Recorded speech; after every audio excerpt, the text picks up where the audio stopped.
Gospodine Milas, благодарам што се озвасте да ни бидете гостин.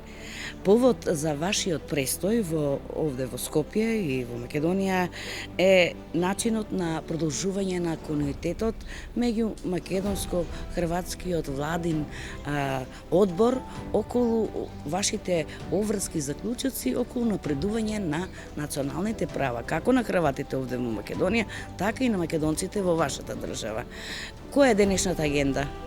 Danas smo ovdje kako bi posjetili Hrvatsku zajednicu, kako bi razgovarali sa gospođom Fatmirom Isaki, mojom kolegicom, supredsjedateljicom Međuvladinog mješovitog odbora za zaštitu manjina kako makedonske u Republici Hrvatskoj, tako hrvatske manjine u Republici Sjevernoj Makedoniji.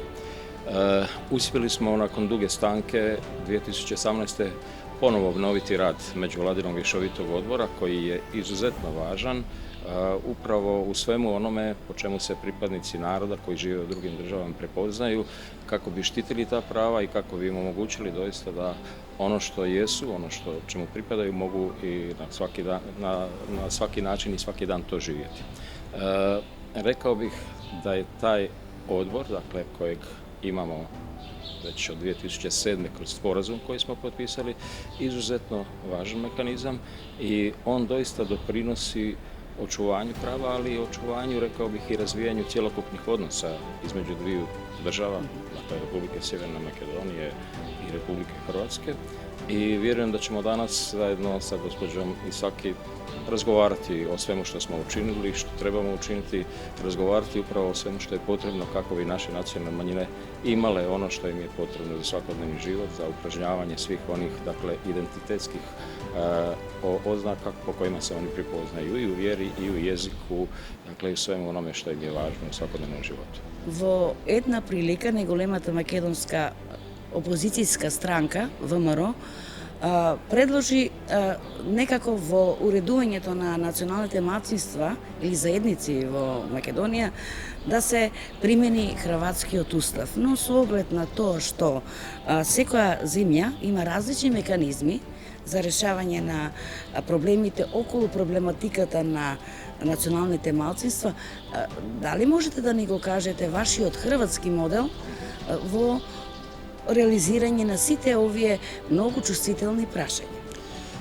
Pa moram s ponosom istaknuti da Hrvatska doista je riješila jako dobro pitanje svih pripadnika drugih narodnosti koji žive u Republici Hrvatskoj, dakle svih nacionalnih manjina, ima ih 22, tu je i makedonska, i albanska, i bošnjačka, talijanska, srpska i mnoge druge.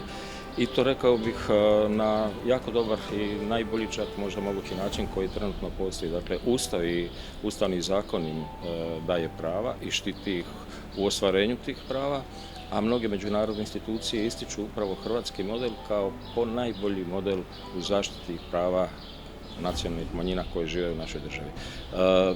Jako je važno da nacionalne manjine imaju definiciju pripadnosti narodu, dakle uvedenu u Ustav države u kojoj žive.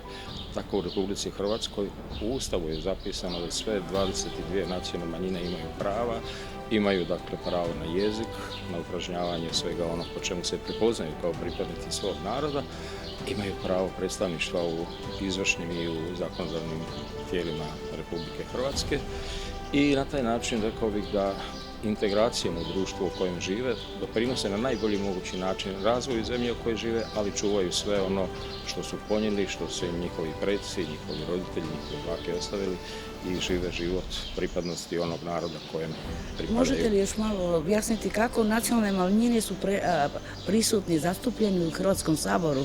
Na koji način? Pa gledajte, imaju pravo izbora, dakle, i imaju predstavnike koje njih predstavljaju u Saboru i to sa pravom glasa. Dakle, mi imamo 8 predstavnika nacionalnih manjina u Hrvatskom saboru koji apsolutno isto kao i hrvatski zastupnici, dakle, oni su svi hrvatski zastupnici, izglasavaju zakone Republike Hrvatske koje se tiču svih ljudi, dakle, cijelog naroda u Republici Hrvatskoj i samim tim imaju, dakle, apsolutno ista prava kao i svi drugi, kao i većinski narod.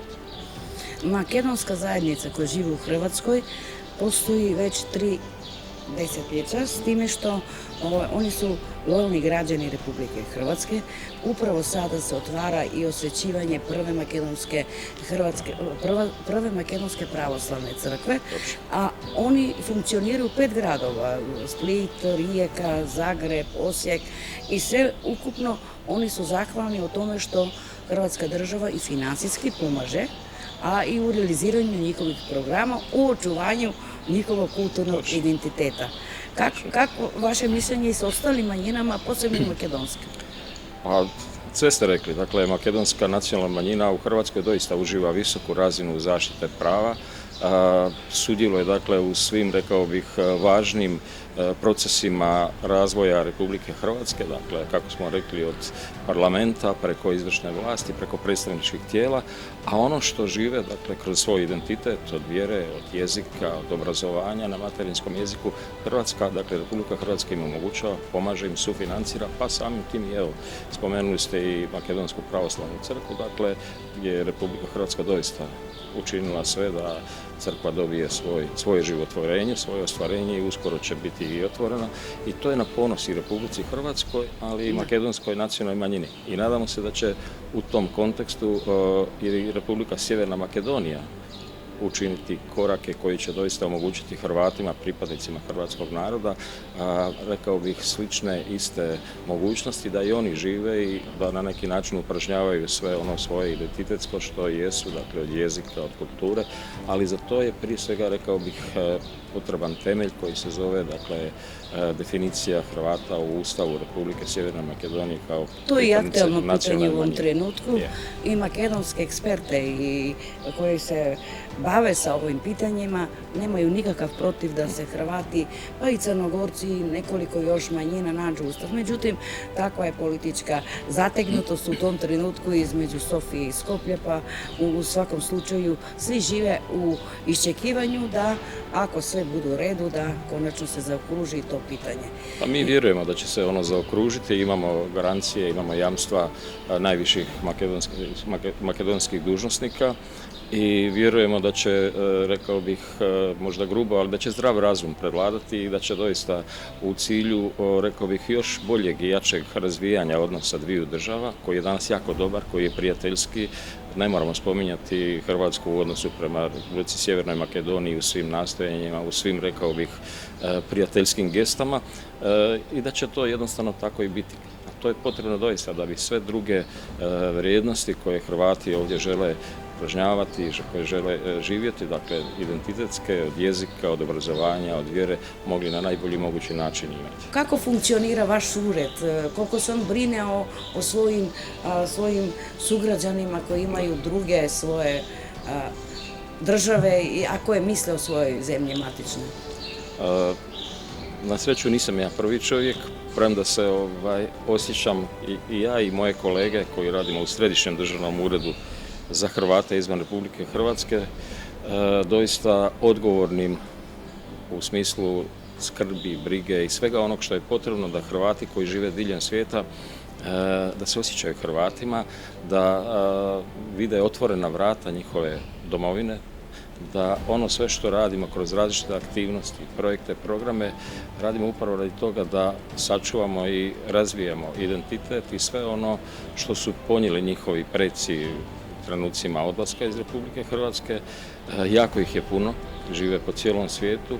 Nekada je to bila slabost Hrvatske, danas to može biti naša velika prednost u kontekstu dosega tehnoloških i svih drugih, dakle, i činimo sve kako bi unatoč onome što je danas na sceni, dakle, od asimilacije, od podjela, od svega, kako bi tu hrvatsku globalnu veliku obitelj sačuvali na nekakvom našem zajedničkom, rekao bih, putu, na okupu i kako bi doista djelovali svi tako da znamo jedni za druge, a sve rekao bih, u cilju dobrobiti i naše zajedničke domovine Republike Hrvatske i naravno svih Hrvata koji žive diljem svijeta. I na kraju, koja je poruka zajednici Hrvata ovdje u Republici Makedoniji koji postoje isto više od 3 decenije? Koja je vaša poruka? Pa poruka je uvijek ista.